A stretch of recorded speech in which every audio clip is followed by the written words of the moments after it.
Yo, what's going on, America and the rest of the world? Xander J. Hobson here, comedian, director and producer of boxing documentaries, and troll to those who need trolling. This is another episode of The Devil's Advocate, brought to you by the Brilliant Artist Movement.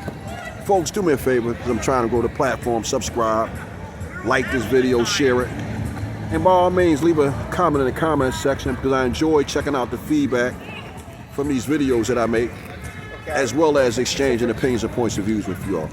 So anyway, I've been on a bit of a hiatus, primarily because I've been too lazy to get my PC fixed so I could do the editing and everything. So, I'm just going to freestyle this off the top of my head. So anyway, folks, I've been checking out a lot of the social media platforms. And again, I've learned some time back that it is quite lucrative to talk slick and greasy about black people. And a lot of people do it, Myron Gaines, Officer Tatum.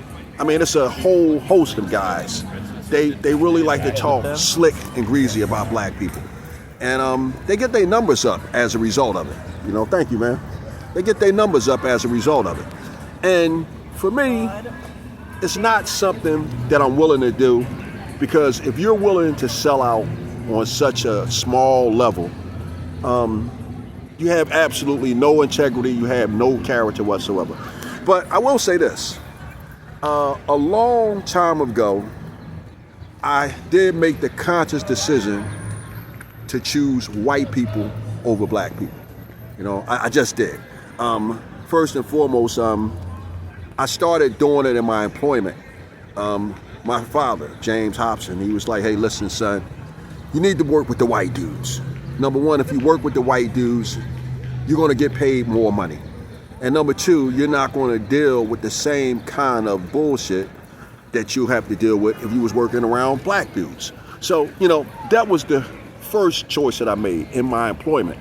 The next choice that I made was just in my whole social settings. Now, I, at one time, had just as many white friends as I had black friends. And that was primarily because I was a member of the military, and hey, I was a minority there, and as a result of that, most of the people that I hung around were white people.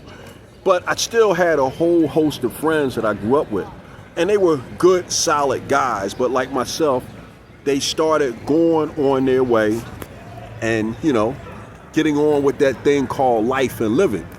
So when I was growing up, coming up in the late 80s and the 90s, the streets was dangerous, man. Guys were getting killed left and right. You had the JBM running amok. They were saying get down or lay down. And then you had the Jamaican shower posse, man. They were slaughtering guys left and right. They were like a plague. So, coming up, it was actually kind of dangerous to be around black people. It was really, really dangerous. A guy could get killed. And here it is in 2025. It's the same thing. Black people are dangerous. Now, I'm not saying all of us are dangerous, okay? Not all of us. But the ones it applies to, and you know what? They're dangerous. And this is why all those years ago, as a young man, I had to choose white people over black people, because white people were safer to be around. Yeah, they had their line of bullshit, they had their sarcasm, and in some cases they might have been outright racist. But you know what? Even with all of that, white people were safe. Now, today, I'm up here in University City. They're having some type of street festival going on, and I believe it might be the start of Pride Month. But you know what? With all of these diverse groups of individuals up here, hey, young man, how you doing? With all these diverse groups of people up here, at the end of the day, it is safe up here.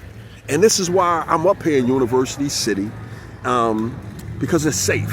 I've been hanging around. They got a lot of music playing. People are really out here enjoying themselves, having a great time. And you know what? It's safe. So, I love my people. Okay? I love my people. Hey, listen, there isn't a more pro-black person that you'll ever want to meet than Xander J. Hobson. But let me tell you something.